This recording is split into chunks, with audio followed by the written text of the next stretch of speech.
আসসালামু আলাইকুম hello friend, কেমন আছেন আপনারা সবাই? বেলকনি বাগানের নতুন আরেকটা ভিডিও নিয়ে চলে আসছে আপনাদের সঙ্গে শেয়ার করতে। তো দেখুন, বেলকনিতে এসেই মাশাল্লাহ আমার এই লাউ গাছটা দেখলেই প্রাণটা ভরে যায়।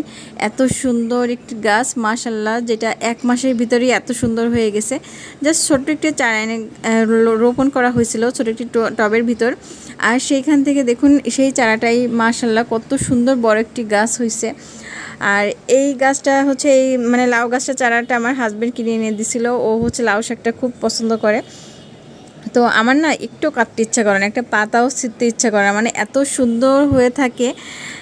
আসলে আমরা যারা শখের বসে এইভাবে একটা দুটো গাছ রোপণ করি, তারা কিন্তু আসলে ফল খাওয়ার থেকে দেখার যে আনন্দটা, আসলে এটাই মনে হয় আমার দেখার আনন্দেই হচ্ছে এই গাছগুলো করে থাকি। ফুল ফল বা সবজি এই গাছগুলো আমরা দেখেই আনন্দ পাই। তো যেটা আপনাদের সঙ্গে শেয়ার করতে আসছি, চলেন যে লাউ গাছ আপনারা কীভাবে লাউ গাছে অধিক ফলন পাবেন। এইটা হচ্ছে আমার মেইন গাছ। দেখুন, এই মেইন গাছটা হচ্ছে অঞ্জি।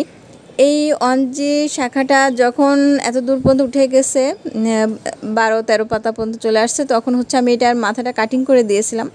এবং কাটিংয়ের পর দেখুন মাশাল্লাহ কতগুলা এখান থেকে 2G শাখা বের হয়েছে।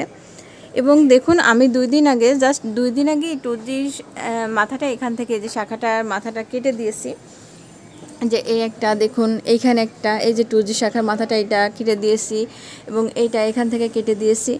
দেওয়ার পর কি হয়েছে দেখুন, 2G শাখাতে কিন্তু আপনারা সব হচ্ছে পুরুষ ফুল পাবেন। দেখুন পাতার ডগায় ডগায় হচ্ছে পুরুষ ফুল। এবং এই 2G শাখাটা যখন আপনারা কেটে দিবেন, তারপর কিন্তু যে 3G শাখাগুলো, এই যে 3G শাখা কিন্তু অলরেডি বের হয়ে গেছে। দেখুন একদম এই যে এই শাখাটা, এই যে মেন এই যে শাখাটা, এই দেখুন প্রথম একটি পাতার গোড়াই হচ্ছে যে লাউ, এই যে দেখতে পাচ্ছেন ছোট্ট পিচ্ছি, এই যে লাউ, একটা লাউ চলে আসছে। কিন্তু এই 3G শাখাতে আপনারা পাতার ডগায় ডগায় হচ্ছে লাউ পাবেন। এই যে দেখুন এখান থেকেও 3G শাখা একটা বের হয়েছে, দেখুন এইখানেও লাউ।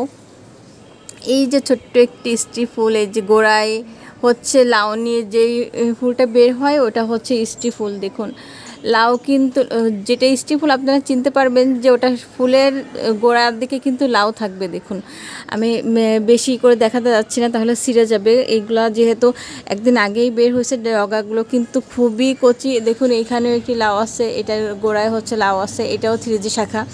তো আপনারা যত বেশি কাটিং করবেন তত বেশি কিন্তু হচ্ছে লাউ পাবেন।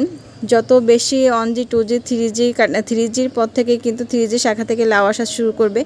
এবং 3Gর পর আপনারা আরও কাটতে পারেন, 4G 5G এভাবে কাটতে পারেন। যত বেশি কাটবেন তত কিন্তু স্ত্রী ফুল পাবেন। তবে সমস্যা একটাই, যে আপনারা যদি একটা গাছ থাকে এত